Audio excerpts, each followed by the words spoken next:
Hi, John. How are you? Good to see you. I'm like struggling. I can't see you like this, but I knew it was you. I never know what to do with the glasses because I need them for this, but not for this. It kills me. And I'm not ready for bifocals.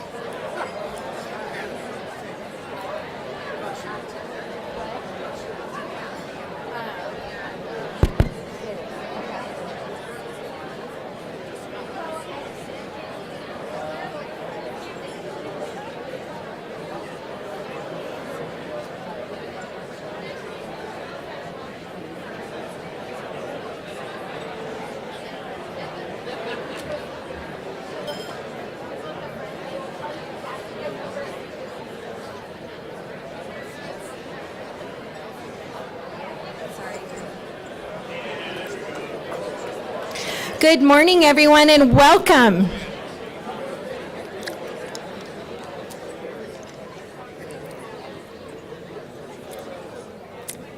Good morning. All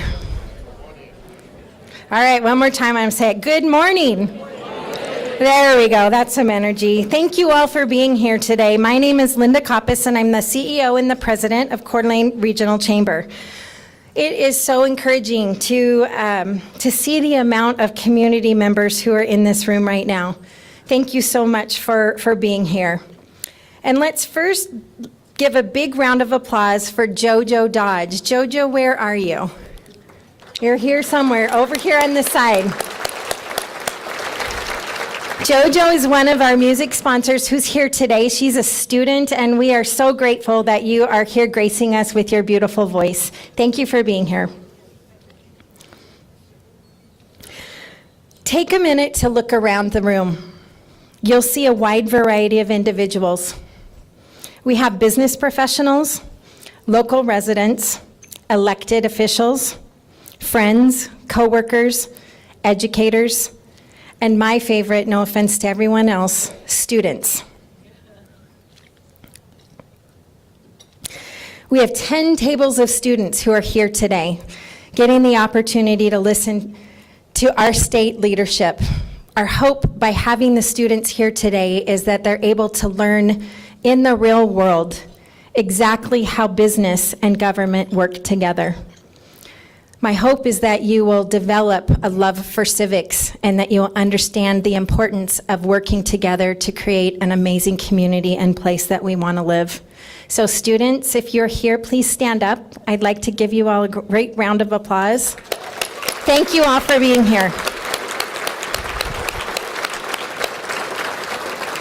And for all of you business and community leaders, please make sure you look at these beautiful faces and consider them for open job positions in the summer or internships or all of those things, because this is our next generation group of business leaders. So yesterday, we sent out an important update regarding today's event. Our esteemed Governor Little has been called to our nation's capital by President Trump. And so to quote Rick Rasmussen, and this is a joke, so feel free to laugh, we got trumped by Trump. Thank you, Rick, for those words. No, all kidding aside, Lieutenant Governor Bedke, we are so grateful to have you here. It's going to be wonderful. We appreciate you moving your schedule around and taking the time to be here with us today. It's going to be a wonderful event and a very informative program. Today, we are also so fortunate to be accompanied by the City of Coeur d'Alene Police Honor Guard. And without further ado, please stand with me for the presentation of colors.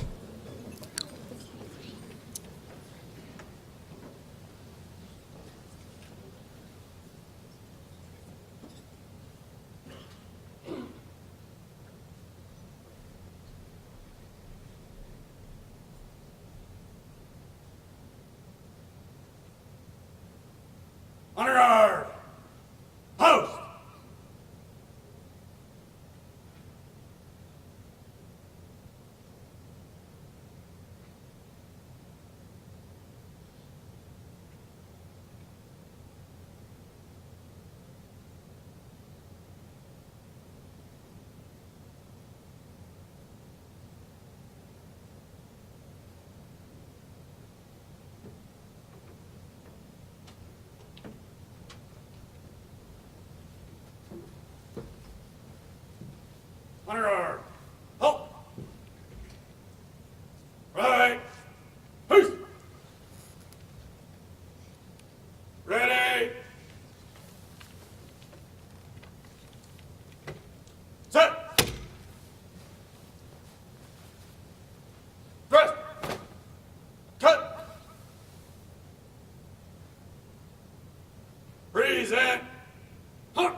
Forward! Huh!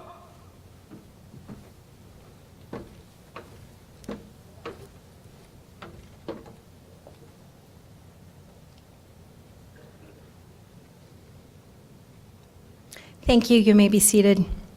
Let's give a big round of applause for the City of Coeur d'Alene Police Department and the beautiful voices of the students of Coeur de Christ Academy.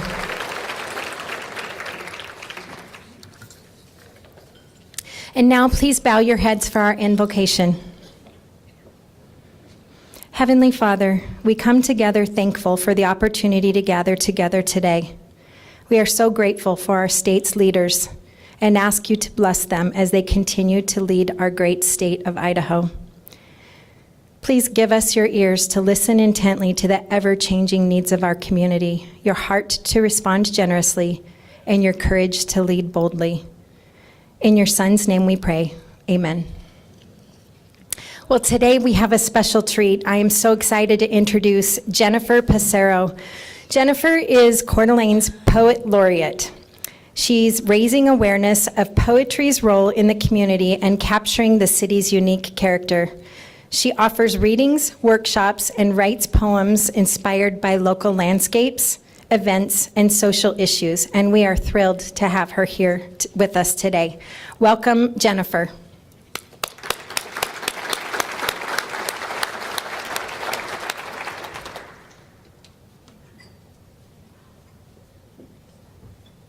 Thank you, Linda. Coeur d'Alene is located on the homelands of the Coeur d'Alene tribe. We extend gratitude to the indigenous people that call this place home since time immemorial. I especially want to acknowledge the tribe's leadership in advocating for Lake Coeur d'Alene, including the stewardship of so many tribal members and employees of the tribe, including Dr. Dale Chess, Dr. Laura Lalmatia, Rebecca Stevens, and Ernie Stensgar. Keeping promises. To keep, to look, to observe or carry into practice, to regard, pay attention to preserve, guard, defend, to keep safe, to continue on, and promise an assurance before or in front of, to release, let go, send, throw, as in a mission, peacekeeping, record keeping. In the folds of this lake are stories we cannot begin to understand about time and its consequences, about the peopled history of this state and a measure, a canoe length of commerce and weight. Let us lean into one another. I will tell you my story and open my heart to yours. this listening in, a kinship. The lake is laden with winter cloud, forest, heaved frost. Prayerful, we ask for the support to care for it, knowing the harm we have caused. And in this asking is acknowledgement that we know so little about how to hold things. We are an economy of movement. But for a moment, we can pause. We can consider how to provide health care not just to people, but to water. My neighbor leaps into the moonlit January lake naked to see the round swallow of the world.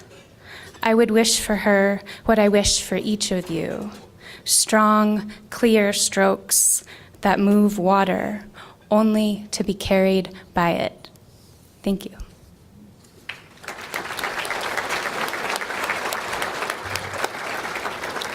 Thank you, Jenny, for sharing your special gift with us. So now you have a few minutes to enjoy your lunch. We're going to get started in probably about 10 minutes or so. So please take some time to just introduce yourself to your neighbors and enjoy your lunch.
Not the way that I do love you.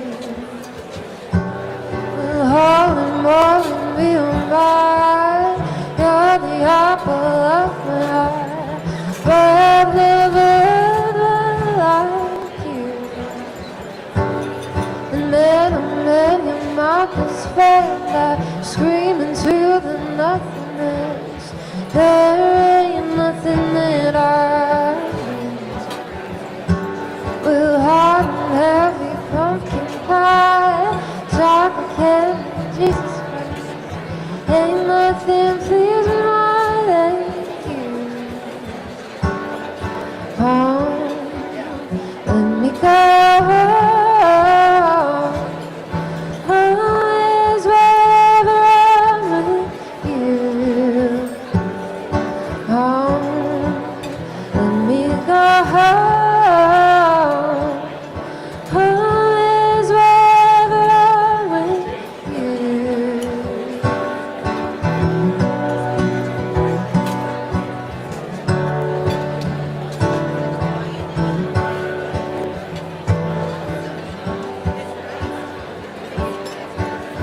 Until you think we're tired, barefoot on a summer night, loving you is sweeter than melody.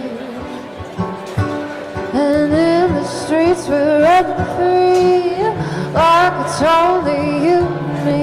Jeez, you're something to see. Oh, let me go.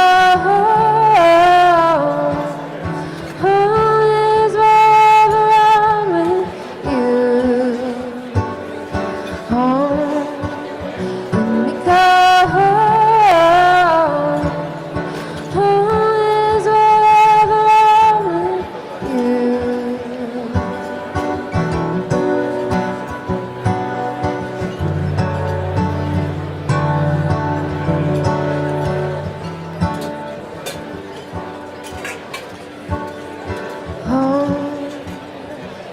go home.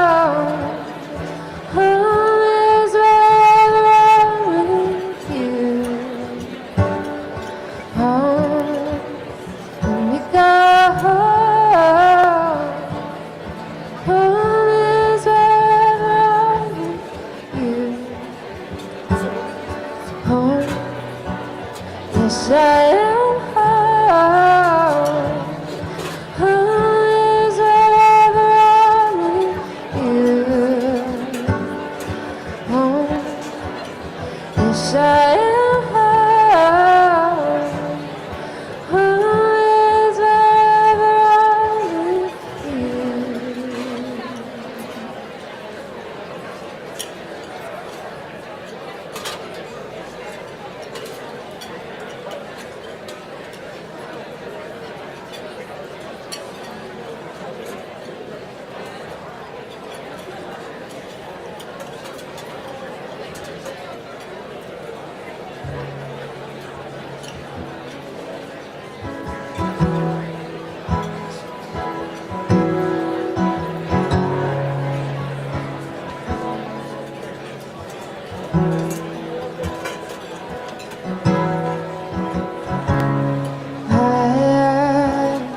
When I was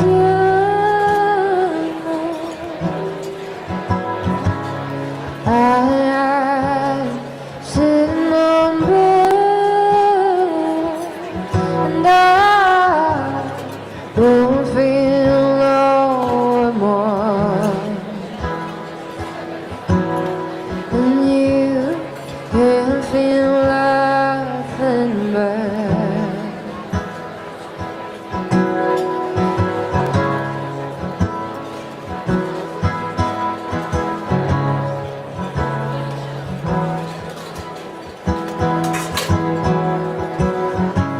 And I got a little patience, and you've got big dreams, you gotta move. And I don't feel love anymore. And you can't see past my blindness.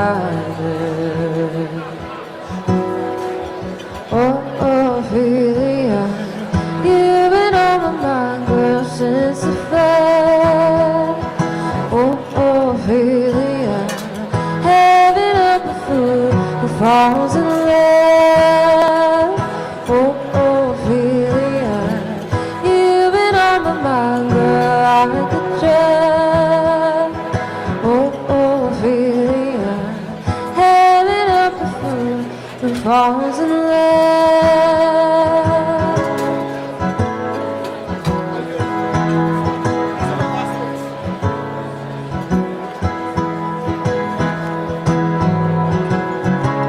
And I got a little patience, and you've got big dreams, you've got to move. And I don't feel no more. And you can't see past my blindness. Honey, I love you, that's all she knows. Oh, Ophelia, you've been on my mind, girl, since the fair. Oh, Ophelia, having up a fool who falls in love.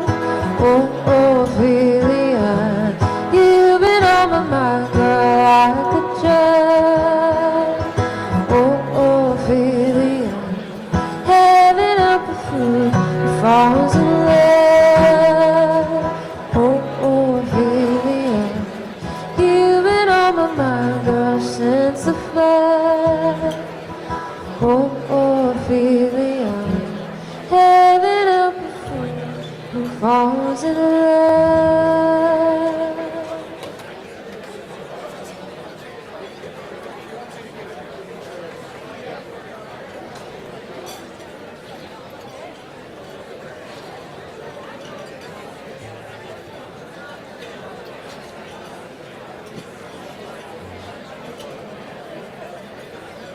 I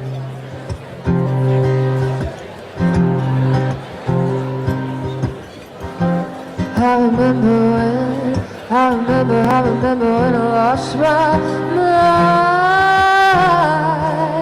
There was something so pleasant about that place. Even your emotions had an echo, so much space.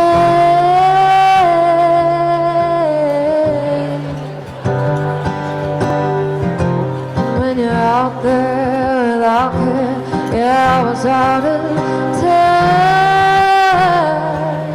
but it wasn't because I didn't know enough. I just knew too much. 'Cause they make me crazy. 'Cause they make me crazy. 'Cause they make me crazy. Possibly.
Who doesn't know what I'm talking about?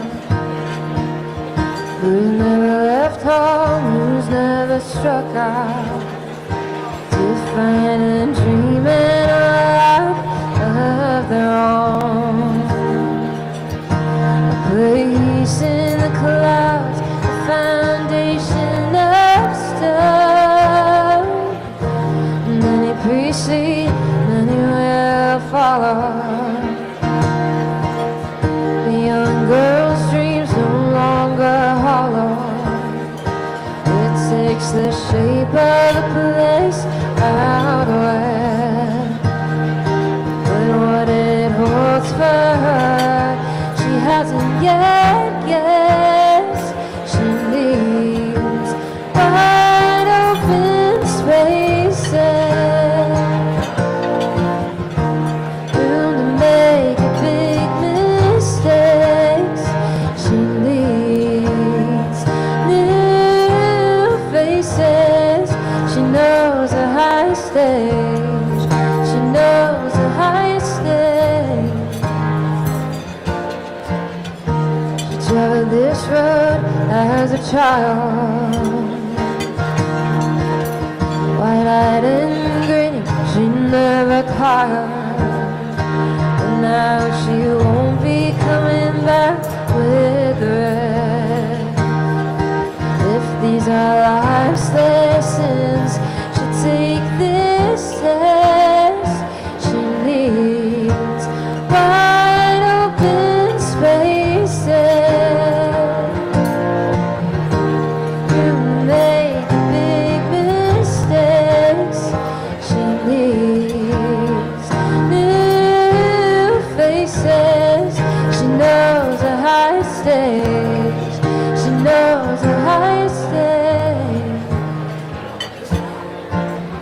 As the folks drive away, Dad yells chapter 1. Mom stares out the window, says I'm leaving my girl. And it didn't seem like that long ago, when she stood there and let her own folks go. She needed wide open spaces, room to make big mistakes. She needs new faces. She knows the high stage. She knows the high stage. She knows the highest stage.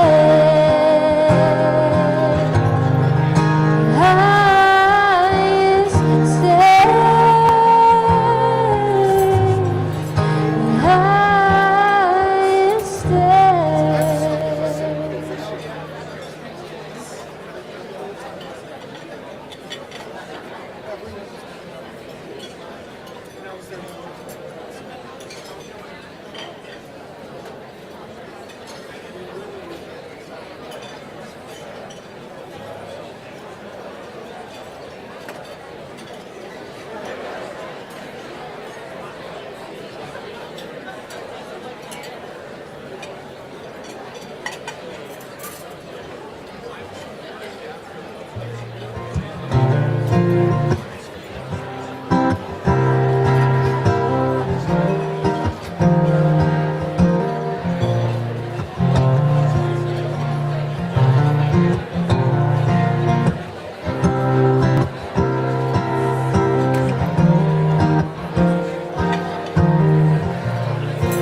comparable, we go together. I know we look like a part, and almost never hangs on forever. I know I'm breaking your heart, so go on, say what you want to. I'm not gonna stop you, no. You can blame it all on me. I'm not the hero in the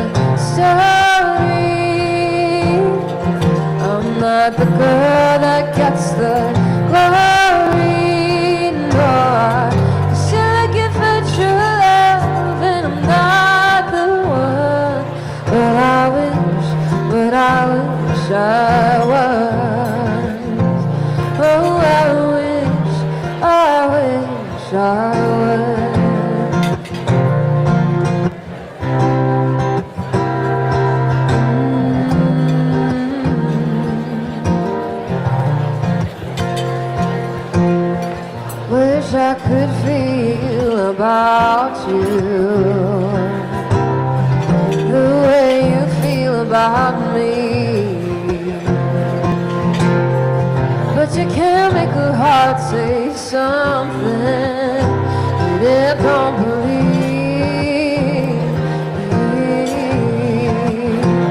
So go on, hate me if you have to. I hate myself too, 'cause as much as I wanna be, yeah, I'm not the hero in the story.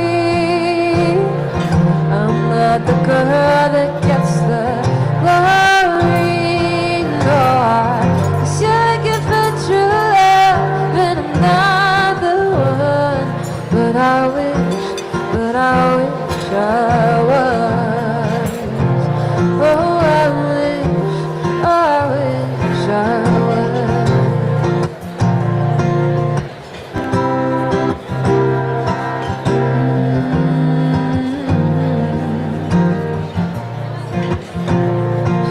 Don't hate me if you have to. I still care about you, and as much as I wanna be, yeah, I'm not the hero in the story. I'm not the girl that gets the glory. No, I still give her true love, and I'm not the one. But I wish I was. Oh, 'cause I give her true love, and I'm not the one. But I wish I was. Oh, I wish I was.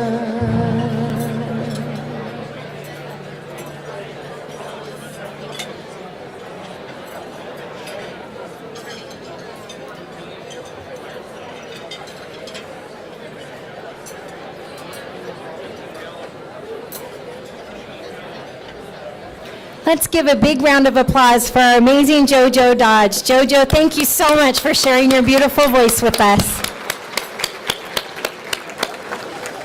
Has everybody been served lunch? Everybody good? Okay, I think we're going to go ahead and get started. And we always like to start our events with a huge shout out to our amazing sponsors who make this event possible. We have incredible businesses who make these amazing opportunities come to life. And today, our presenting sponsor is the one and only green team from Idaho Central Credit Union. So thank you guys so much for sponsoring today.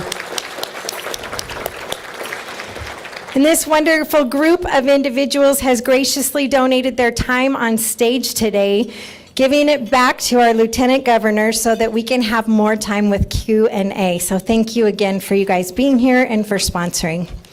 We have other sponsors to thank. We have our amazing team from Kootenai Health, who is our check-in sponsor today. So let's give them a big round of applause. At the partner level, we've got Fat Beam Fiber. So thank you so much to Fat Beam. We have many business table sponsors, and what that means is you purchase a table of 8 tickets, and what we do is we reserve it. We give you special seating up front, closer up front towards the center, and you also get your logo on the center of the table. So let's give a big round of applause to these organizations. So thank you to Les. Oh, yeah, go ahead. So I'll go ahead and read the company names, and we'll do one more round of applause at the end. So thank you to Les and Janet Ashley at the Ashley Financial Group, Blue Cross of Idaho, Hecla Mining Company, Idaho Forest Group, Lakeside Companies, Northwest Specialty Hospital, and Standcraft Companies. Thank you to all of our business table sponsors.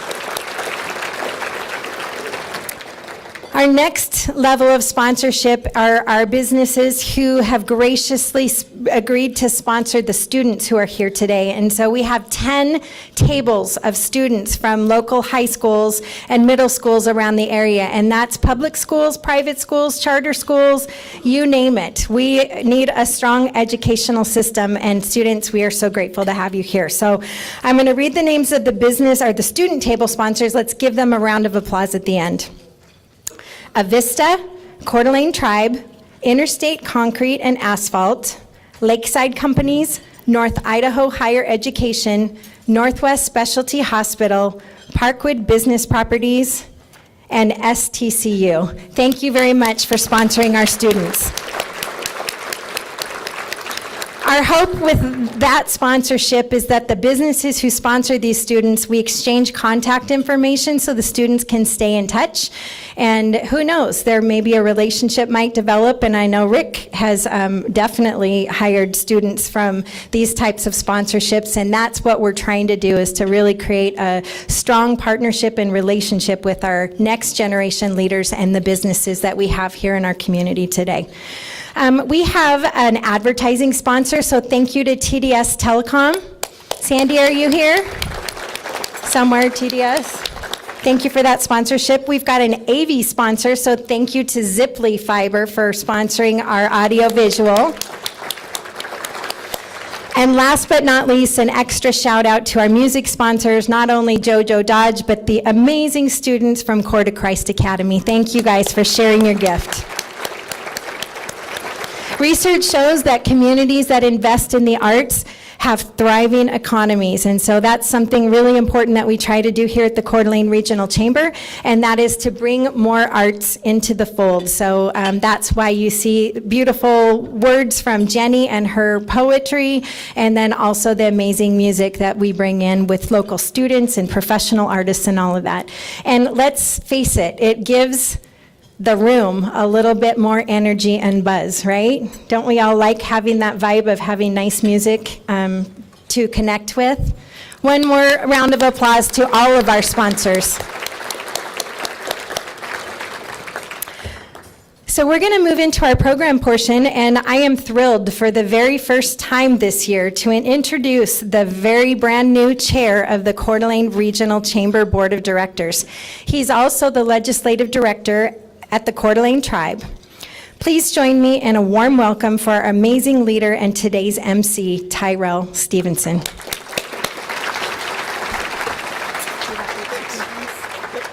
Got it. Thank you very much. I have the pleasure of introducing our keynote speaker today, but before I do that, you can never pass up a chance to embarrass a student. We have a student at Lakeside High School who halfway through his junior year has scored 1,000 points in basketball. Tyson Charlie.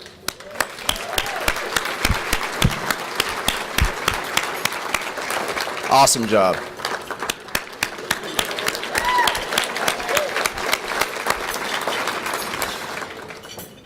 It is my honor and privilege to have Lieutenant Governor Scott Bedke here with us today. Scott Bedke was elected Idaho's 44th Lieutenant Governor in November 2022, taking office on January 6, 2023. A fourth-generation cattle rancher from Oakley, Scott has deep Idaho roots, with his great-grandfather homesteading in the Oakley Basin in the 1870s.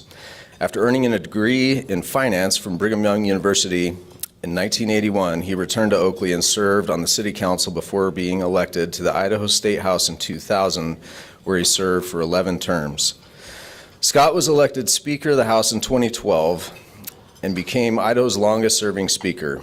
Throughout his career, he championed policies supporting limited government, education, and water resources while upholding Idaho's core values. Scott is married to Sarah, his wife of 43 years, and they have 4 children and 16 grandchildren. His commitment to Idaho's future led him to run for Lieutenant Governor, driven by a desire to preserve the state's values for future generations. Ladies and gentlemen, please join in a warm welcome to Idaho's Lieutenant Governor, Scott Bedke.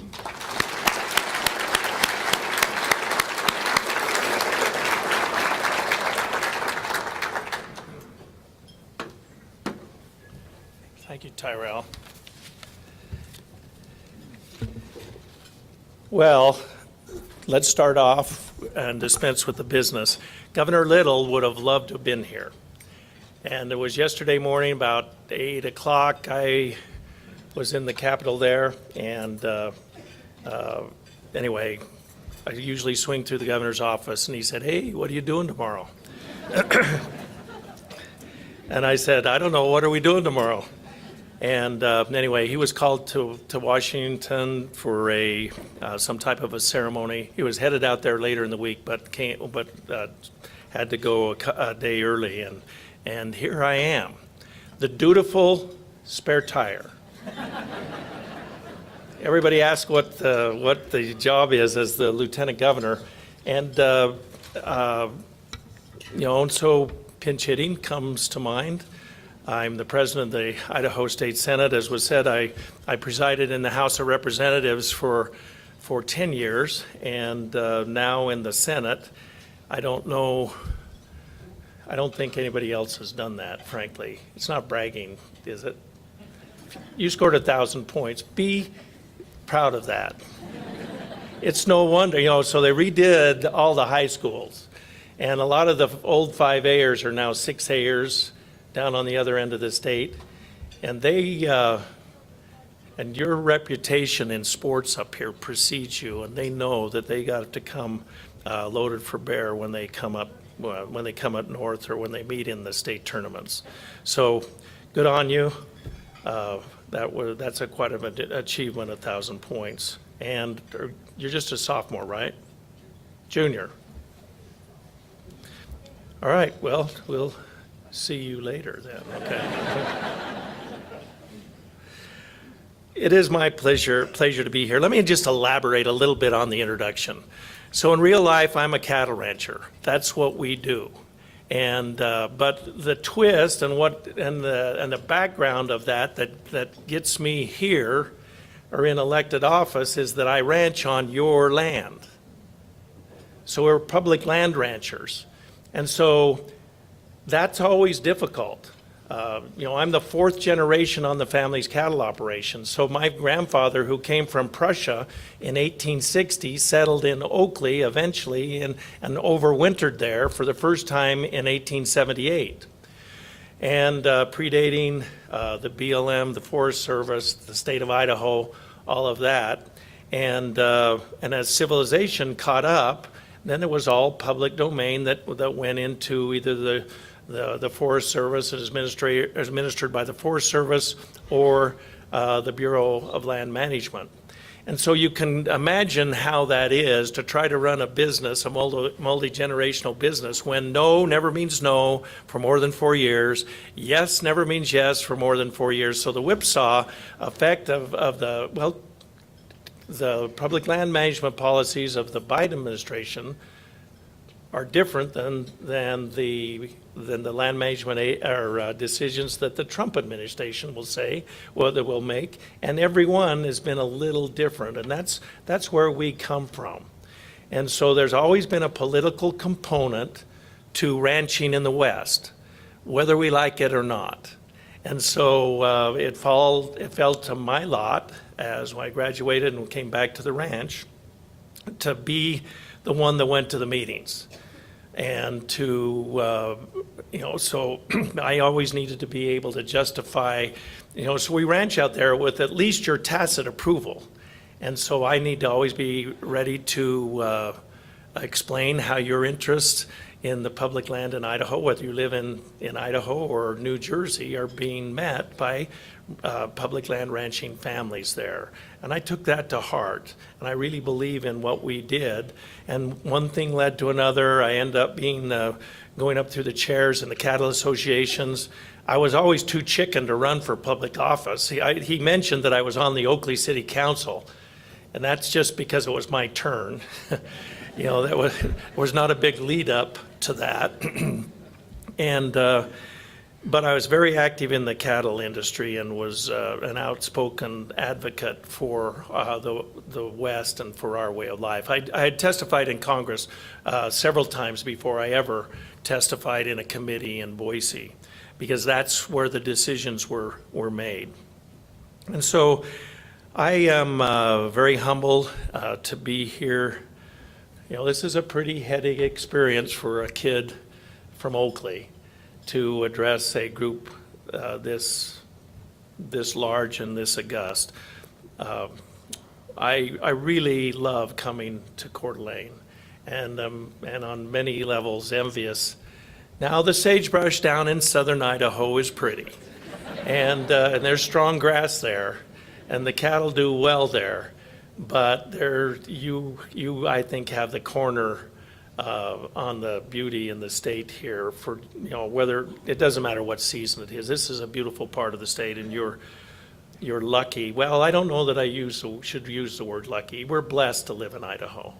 I mean, evidence is mounting that it's not luck, and we're very blessed to live in Idaho.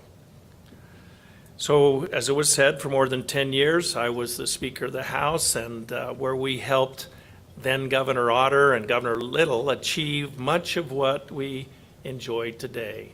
We have, in Idaho, have had decades, and whether it was Governor Otter or Little or Governor Kempthorne before him, or Governor Batt, we've had decades of good, pragmatic, Idaho-based, common sense leadership that has found its way into our policies. And that foundation that we've laid through the decades is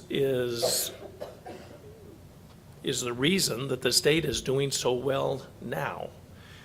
I use the example when I compare Idaho, you know, giving my farming background, and you know, we ranch and raise crops.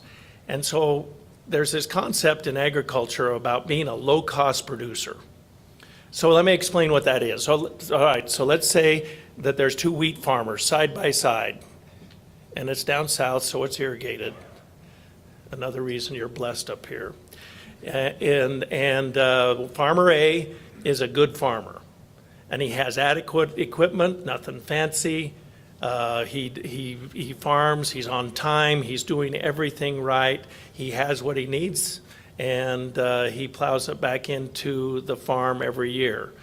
Farmer B has same dirt, the only difference is the fence, and Farmer B is bitten by what we call new paint disease. You know, he has the latest, greatest tractors and all the guidance systems and all those types of things. There's not a fertilizer salesman that he, you know, with the latest Wonder Juice that he has not purchased. And they raise crops side by side. All right, and Mother Nature takes over. They both get exactly the same amount of yields per acre, Farmer A and Farmer B. They sell it to the same grain broker for exactly the same price. Guess who makes more money?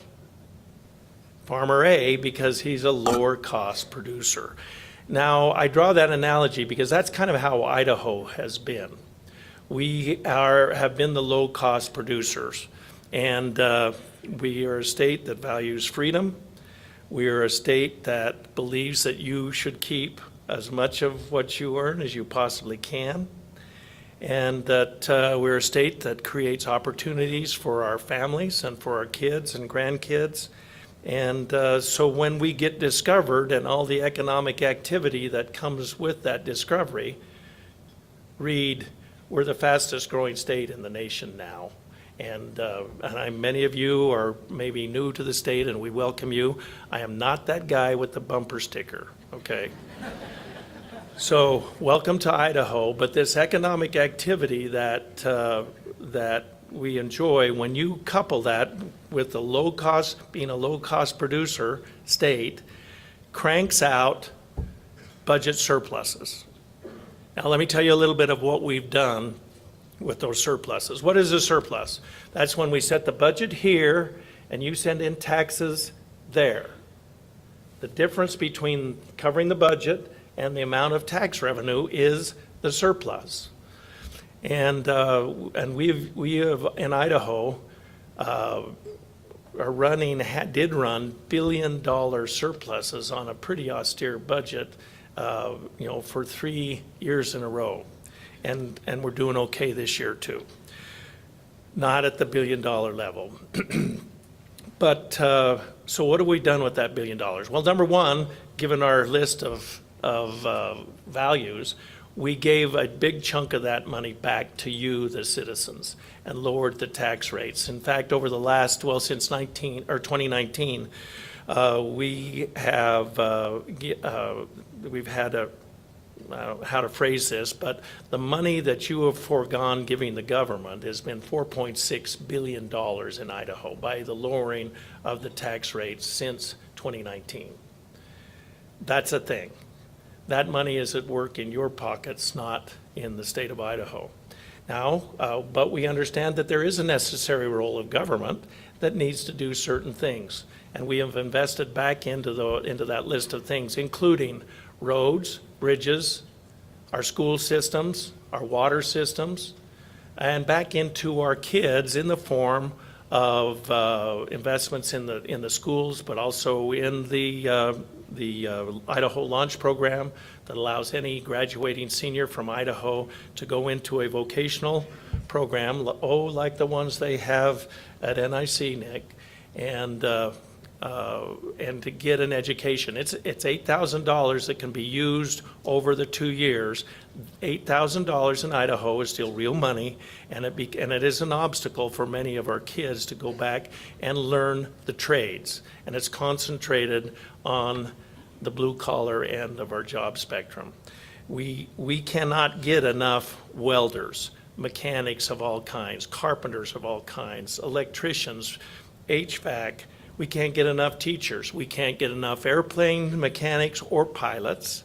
We can't get enough truck drivers. Our economy is booming, and the good jobs are shifting. Oh, there's still good jobs in the so-called white-collar area, but they've shifted to the trades. And there are very, it was unacceptable in growing up in my family, in my home, in my parents' home, to not be headed to college. And as we were driving over here, of course, it was snowing, and the conversation in the car turned to skiing versus snowboarding. And the state policeman that was driving us over asked me if I was a skier, and I said, yes, I am. In fact, I skied away a perfectly good academic scholarship.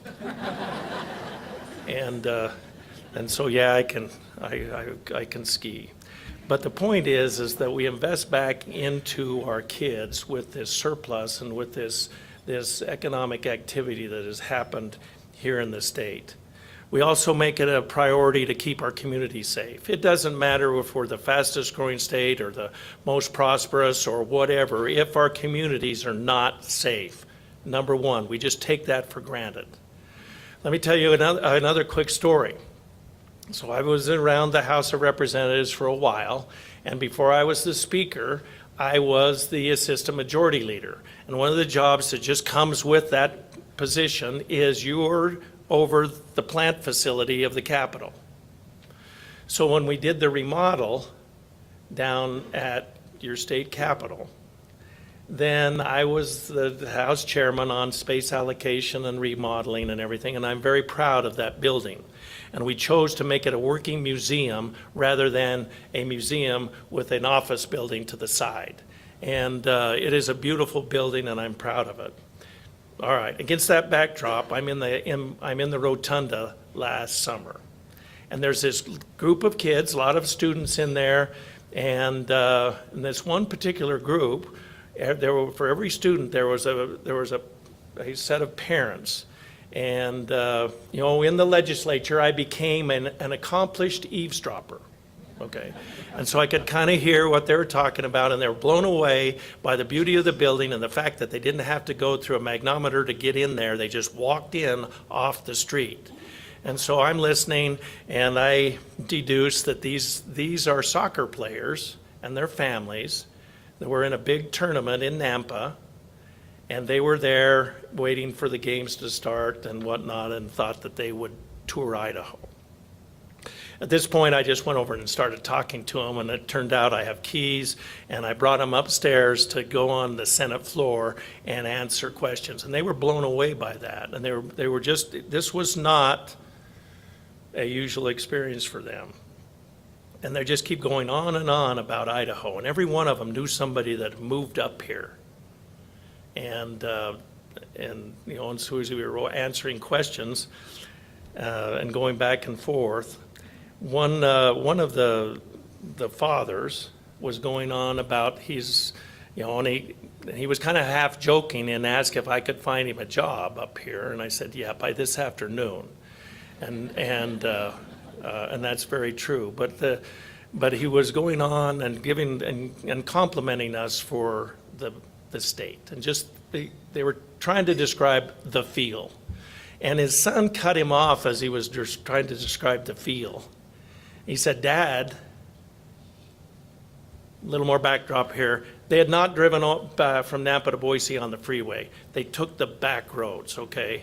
Now, the back roads in the Treasure Valley are not the back roads that are in Oakley, but they drove through Middleton and Star and up Chinden, up 2026 to get to the Capitol. And they went out, I guess, through some of the neighborhoods there. And so the father's trying to describe the feel, and the son cuts him off and says, Dad, I know what the difference is. We saw kids riding bikes on the way over here. And this team was from downtown Los Angeles, LA County, and they were the winners of that group, and they came up to play in one of our tournaments. But that really set me back a little. These kids didn't grow up riding bikes. It was not safe for them to ride bikes. What a blessing it is to live in a state where you can go ride bikes. And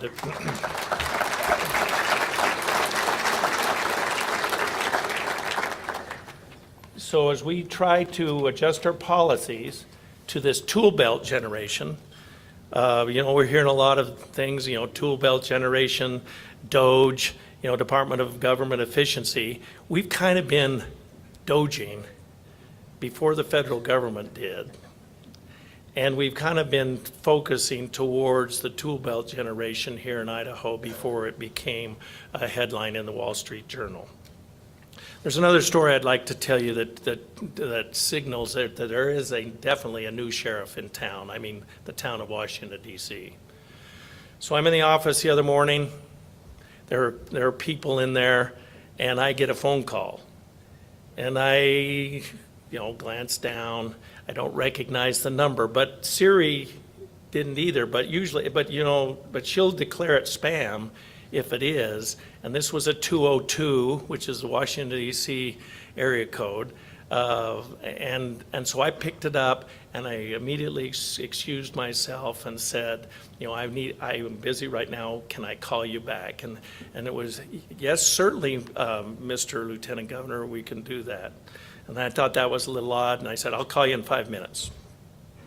So I put the phone down, finish with the guests, and then look down at my phone, and I get a text from the chief of staff of the governor saying, hey, you're going to get a phone call from the White House, and take the call.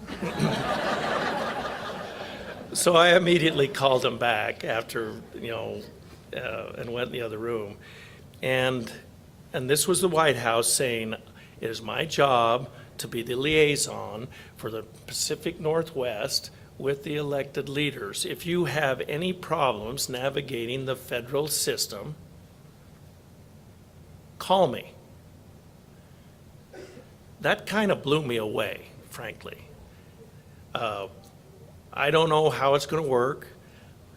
I'll test the air in it to see if it does. But this interface between the federal and the state governments, I think, is on the verge of changing. And I think Idaho is well positioned to step up into the areas where arguably the federal government should have never been. Now, I am not going to go out into the 10th Amendment arguments and all of those types of things. And I have plenty of bones to pick with the land management agencies back at the ranch. But this willingness to work it out was very, very refreshing. Have you ever heard of Lava Ridge? Because it's a big wind development project. It was all going to be on federal land. It was going to be adjacent to the Minidoka internment camp, which is a thing. And these were going to be not our regular windmills. These were going to be nearly 600 feet high. So if you've ever been down in Twin Falls and you drive over the Prime Bridge in the bottom of the canyon, if the windmill was in the bottom of the canyon, the blades would be up above the bridge. These are big windmills, and they wanted to put a whole bunch of them in southern Idaho and site them all on federal land, and did not take into account any of the local planning and zoning, any of the local units of government. They wanted to be included, and there are windmills down there, and quite a few of them, but they'd all gone through a different process, and this was, you're going to have them, and we don't care. And we were able to, but it was only in that stack of executive orders that President Trump signed that went away. Because this was an EIS. Anyway, that's a planning document that the federal government does, environmental impact statement, and there's always a list of alternatives, and there was a no action alternative. Usually one of the things that you can choose to do is nothing, and that's always in the EIS process an alternative. And in this deal, there was no action alternative. You're going to have it whether you like it or not. I was on a panel in my former life. I was the president of the National Conference of State Legislators. And so I found myself on an energy panel once, and they were saying, why are the interior states so reluctant to cite green energy? And I knew that the moderator was from California. And I said, we get to see the panoramic shots of Southern California. And this was before the fires, and I would have been more diplomatic then. But I said, we see that Hollywood sign. And I said, we will know in Idaho that you're serious about citing wind projects when we see on up that ridge above the Hollywood sign, windmills. Then we'll know that we're not just being off-site mitigation for your great ideas in Southern California. We resent that. The electrons don't get off here, and we produce them. You get all the bennies. We get all of the problems. I said, and that is not how it ought to be. We will do our part, and always will, and always have in Idaho, making our nation energy independent. But it's not going to come solely at the expense of Idaho. Now, that was not a popular position to take in that particular panel. And, I wondered who that smart aleck was from Idaho. But it was just that. And so we're able to put a hold on that. And I guess my point is that this is such a breath of fresh air that the federal government would reach out. But that's how we've been doing business in Idaho for all these years. That's just what we do. We coordinate with the local units of government, and we work out all the problems and answer all the what if questions, and we get to a yes if type solution rather than you're stuck with it. And I think that's part of why Idaho is such a good place to live and why we're doing well, but that we do it arguably closer to right than, and every decision that we make is not popular, and I'm very aware of that as well. But that's kind of what we try to do. And so when they reached out, I took that as a compliment to what we've already been doing. So what can you expect from this administration? Well, you can expect, just what we've been doing. Prudent use of your money. If you'll indulge me, I learned most of my politics back at the ranch, and it turns out that it applies pretty well. I was able to rub shoulders with my grandfather, And then the cattle business is cyclical, as it is in nearly every business, frankly. And he said, it's not going to be the bad years that put us out of business as a family here or as a ranch. It's going to be the good years that put us out of business. Because during the good part of the cycle, we're going to be tempted to commit to a stream of payments that we can't keep up with during the down part of the cycle. And so be really careful about what you commit to in the good times. Now, Idaho is experiencing good times. And we know how to squeeze into, a dime and a nickel and a penny. And we need to do that on every penny that we spend, including the ones that we're contemplating spending in vouchers, frankly. There needs to be accountability back to you, the taxpayer, first and foremost. And then we need to keep our communities safe, and we need to invest back into our schools. Because we're successes here in Idaho. Those of us that have been here for generations are successes here because we had access to a good education. When I left Oakley High School, I did not miss a beat when I went on to the universities. I could keep up in college algebra. I could keep up in had a great English teacher. Another quick story. The guy that skied away the academic scholarship also got kicked out of school back in the day. It was not my proudest moment, and we can talk about that all we want, but there was a teacher that literally changed the trajectory of my education. And I owe her, she has passed, but I leaned on her so much that when I first was doing the first campaign back in 2002, I had her go proofread all my stuff. She was just that lady, and literally changed the trajectory of my education and ultimately my life. And so we know the value of education. And anyway, so I look forward to your questions and look forward to interacting with you a little bit more. But if you're ever down in Boise, if you're ever having any issue navigating the morass called Idaho bureaucracy, please let us know. Please reach out to us. We can help on all of that. Idaho is the least regulated state in the nation. That's because about 6 or 7 years ago, we just let every one of the rules lapse and made everybody come and prove their need for another rule. And that's just the mantra, and that's just how we operate there. So it's, we never want to take shortcuts when it comes to public safety or the environment, but if we're going to cite projects or license businesses and those types of things, that ought to be as seamless as it possibly can be. And please use our office as a resource as you navigate that. I think this is the point in my remarks where I'll start repeating myself, and so I'll stop. Linda, and I don't know how you want to handle this next portion. We're going to have you guys sit right here for a few minutes. But sincerely, thank you for having me here today. And again, I know that the governor wished that he could be here, but I was okay with him going that way and me coming this way because I truly enjoy interacting with you and the vibe that is in this community. Thank you.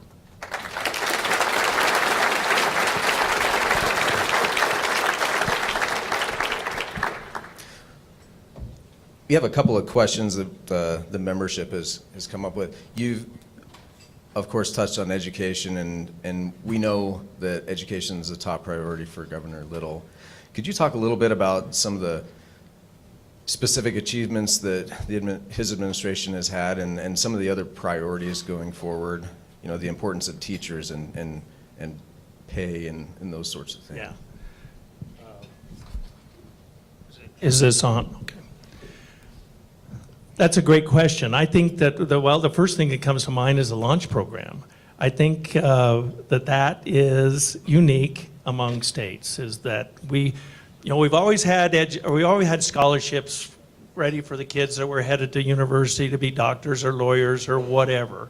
But the plumber, the electrician, the welder, the other, those other jobs did not get any state help. And arguably, it makes a bigger difference in our economy, getting kids through these programs.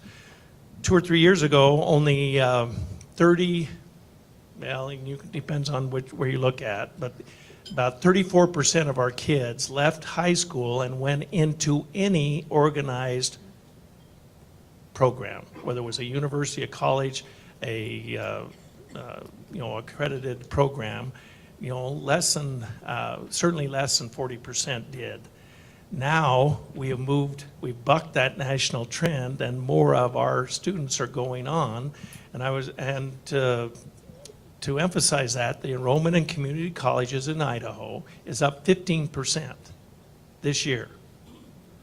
Many of those kids have qualified for the launch program, and we'll see if it works. I mean, we don't want to waste any money, but I think that investment into our high school seniors will pay dividends to our state. And I think that's one thing that I think if Brad were here, Governor Little were here, he would point to. And I was doing a little work behind the scenes on that, and I'm proud of that program.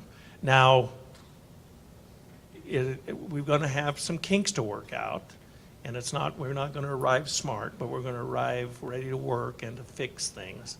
And so I think that's a good thing. One of the in-demand careers that Idaho has is teachers.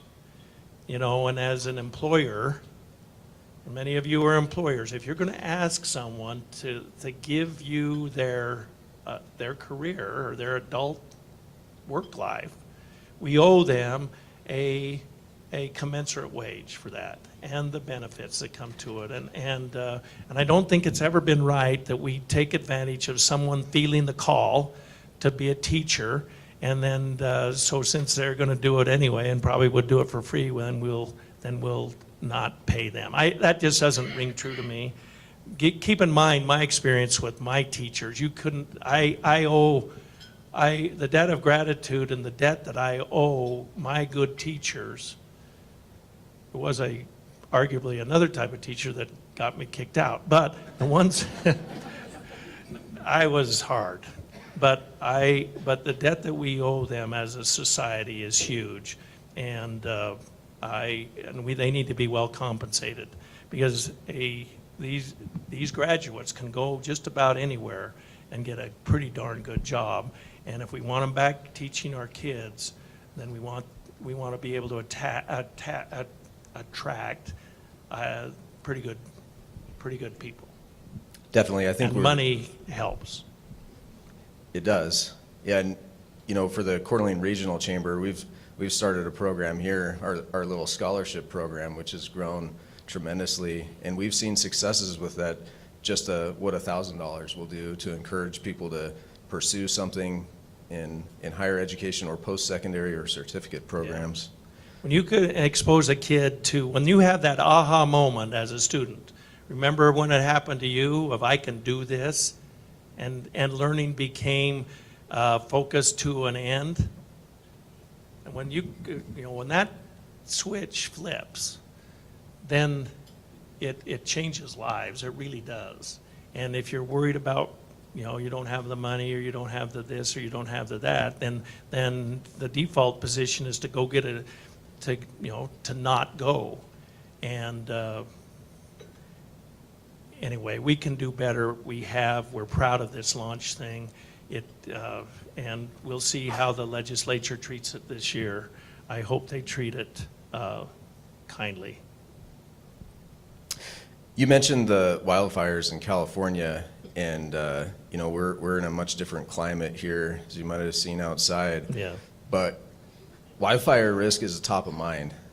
Up here where we've got the wildland fire interface. We had a record fire year in central and southern Idaho last year. What are some of the things that the state of Idaho is looking at to prepare and maybe mitigate some of that risk? Well, they were going to do a couple of things. Number one, with this newfound working relationship, fire had become such a big deal that even the Biden administration was starting to worry about it. But I think with the Trump administration, there'll be this increased cooperation with the states and an acknowledgement that we know how to do it here already. And see, I live rangeland fires in my other life, and there are so many things that, you know, so cattle are not grazing for beef sake, they are fuel managers.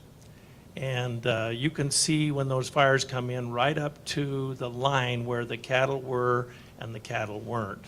And so the fuels reduction is definitely a thing. And so there are things that we can do. Now, if we're in the forest, then forest health becomes part of that. You know, all of these ecosystems evolved with fire as part of the mix. And so not having fire for the decades that we've been putting every fire out has created this, you know, this stack of fuel that we're going to have to get rid of or do it in a prudent way. But being able to work with these land management agencies, and we do it pretty well here. The state of Idaho manages 2 million acres of timberland.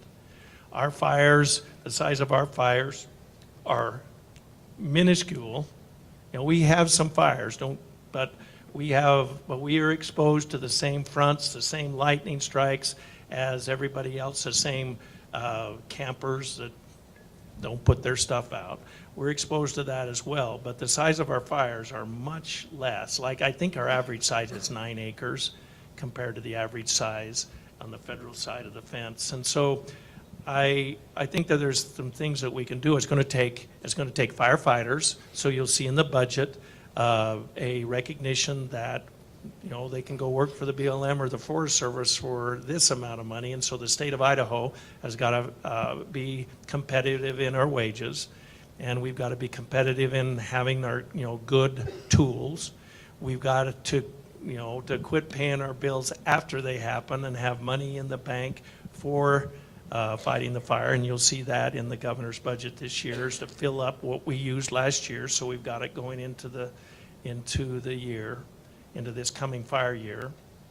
And it's just part of life that we're going to have to face, and so we got to be smart about it.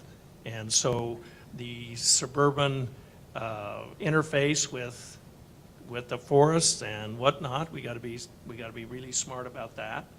And we've got to we got to take the bull by the horns and do it ourselves. Let's not wait for the government to fireproof your lots and all of those type of things. There's things that we can do and should do, and you'll find the state is always a partner in doing that.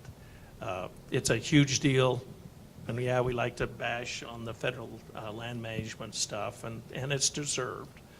But we're going to have fires, and so preparation can ameliorate that. Linda, I thought you said you had a student that had a question.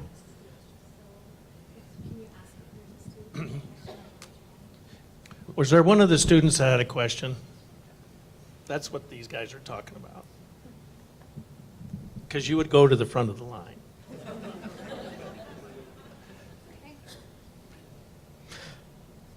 All right. You have one.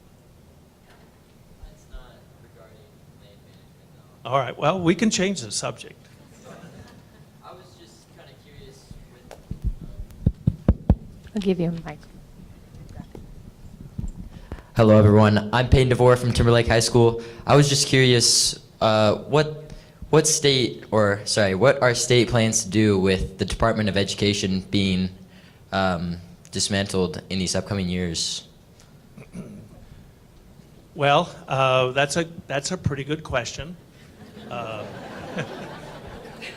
And it shows that he was watching the headlines this morning, because the Trump administration did announce a dismantling of the state, or the United States Department of Education, and handing it back to the states. Now, if they hand it back to the states with the same list of requirements, so all of the titles, the federal titles that tie that become requirements at the public schools, if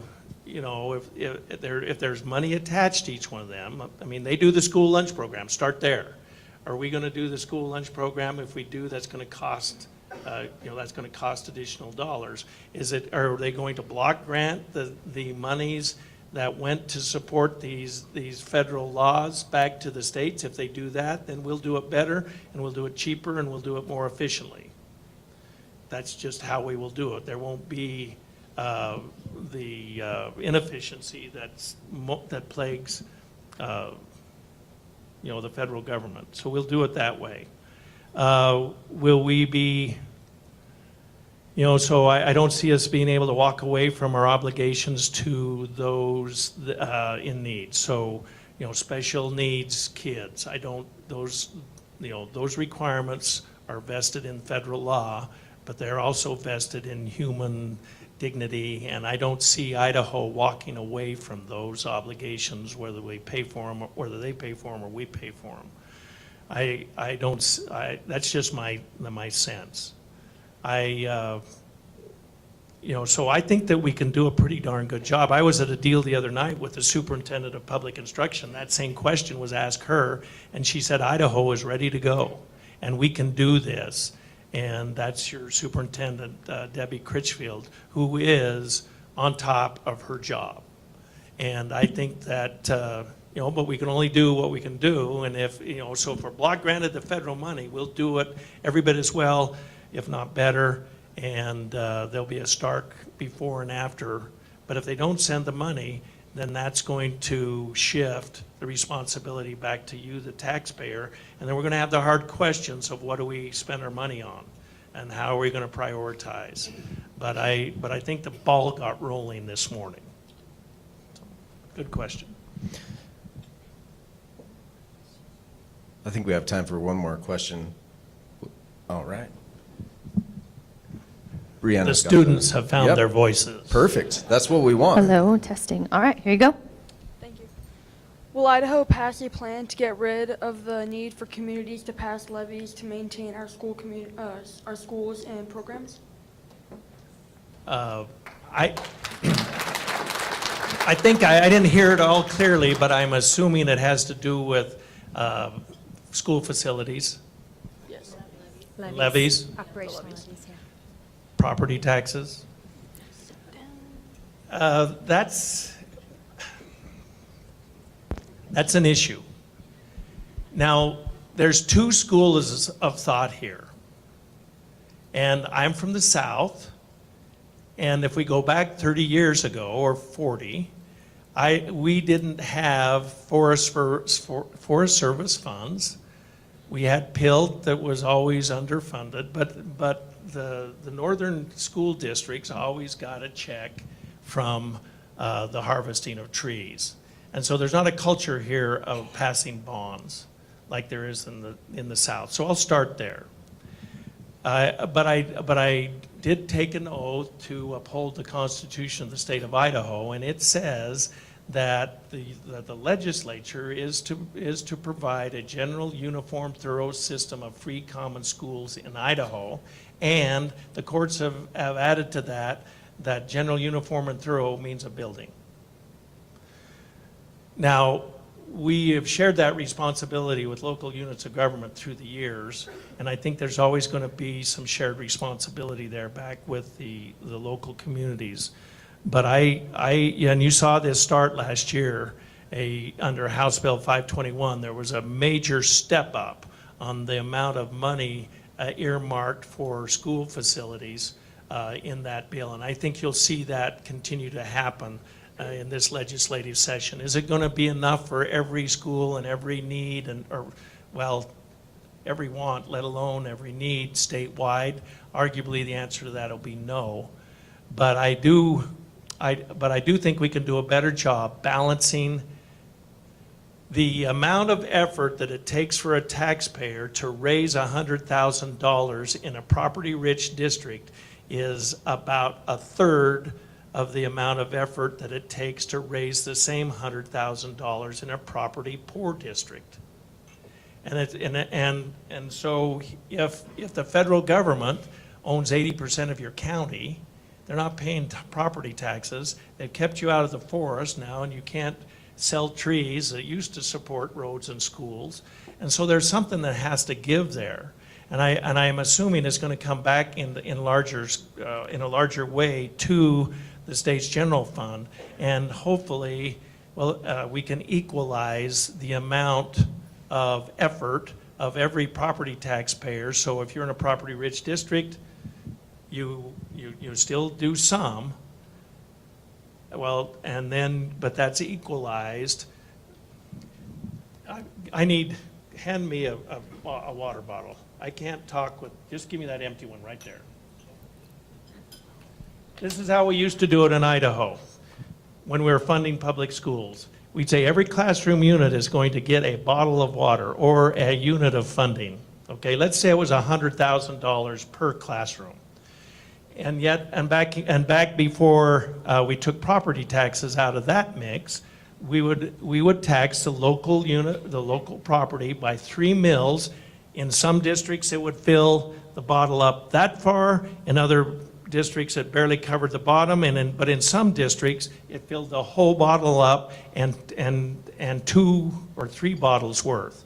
And so what the state did was equalize that. So we took the amount of local money, because every school district or every classroom was going to get $100,000. If the local unit or the local property taxes gave the first $20,000, the state would top the bottle off and put the next 80 in, so that every classroom unit in that district got the 100,000. And then you'd go to the next districts, and so you had 125 unique mixes of funding for all of the classroom units statewide in the 125 school districts. So there is a way to equalize property taxes. We did it on M&O, maintenance and operations, and we can do it also when it comes to building the schools. We've just got to have we got to have the votes, and we've got to have the understanding of the issue to the point where we can equalize this, so that all property taxpayers are, in my perfect world, would still have some skin in the game, because that keeps the Taj Mahals from happening. The local control kicks in, but we got to have those. But a general, uniform, thorough system of free common schools has got to be a safe building and a good learning environment. And we can do that by marrying the two efforts, the local property taxes with the general fund, and we've done it in the past, equalizing it, and we can do it in the future. Now, that's an out-of-the-box idea, arguably, but I sometimes think about those things. And you're absolutely right. I was in Bonner's Ferry this summer, and it's not right. It did, in September, it was one thing. In February, it's another. If you were in the right angle, you could see daylight through the wall. That's bad. Thank you You're very welcome. much for coming.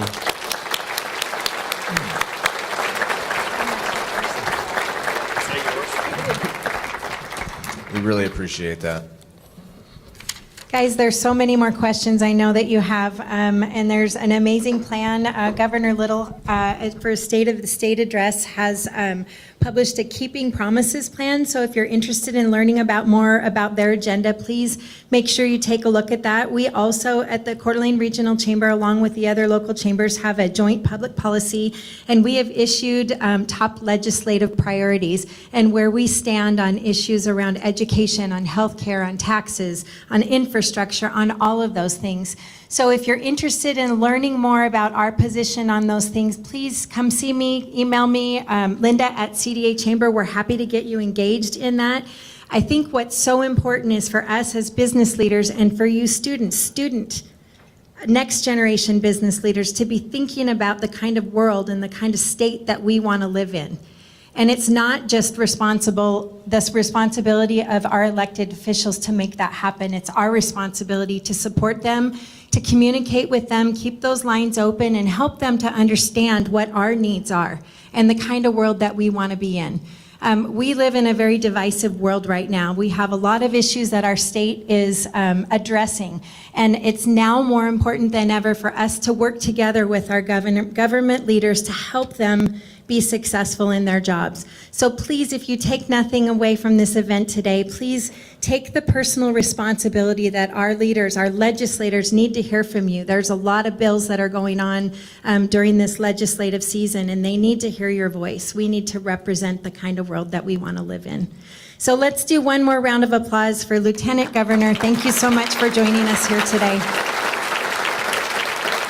There's so many people that I want to thank, but I have two important announcements. So there's a very special individual who's here today that has received a presidential appointment at our nation's capital. And so I wanted to make sure that I announce this person's name and that we are able to congratulate him on an amazing new adventure that he has ahead. So this individual has appointed by the president as the new Chief of Staff for Natural Resources and Environment at the U.S. Department of Agriculture. Let's give a big round of applause for Tom Schultz from Idaho Forest Group.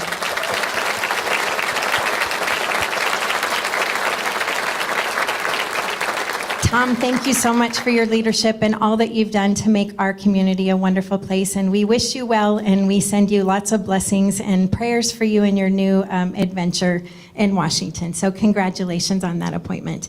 And then lastly, I also wanted to announce that it's scholarship season. You know, Lieutenant Governor Bedke talked about the launch program, but we, and Tyrell mentioned, we have our own scholarship program, and it's that time of year. So every student who's here, if you're a graduating senior, please go to our chamber website and apply for a scholarship. It's our goal to make sure that every single student that applies for a $1,000 scholarship gets one, and it can be used toward either traditional college or university or also trade school. Please, please, please make sure that you apply. And then to all of you businesses out there, we need your help. Our goal this year is 130 $1,000 scholarships. We need your help. We're only 13% of the way there, and we need to secure those $1,000 scholarships by April. So if there's any possible way that your organization is suffering by jobs that are available that you can't fill, it's your responsibility too to pour into our next generation of leaders, and we need you. So please come see me if you can help us fund one of those scholarships. As we leave here today, I wanted to celebrate I think about when I was in 3rd or 4th grade, I'm not exactly sure, but it was when we were learning about the Great Seal of the state of Idaho, and there's a phrase on there, and it says Esto Perpetua, and you see it on our beautiful state flag. And as you all leave here today, I wanted just to remind you in this incredible time of prosperity for our state and goodness, to think about that phrase, Esto Perpetua. It means may it last forever. Thank you all for coming. Have a wonderful day.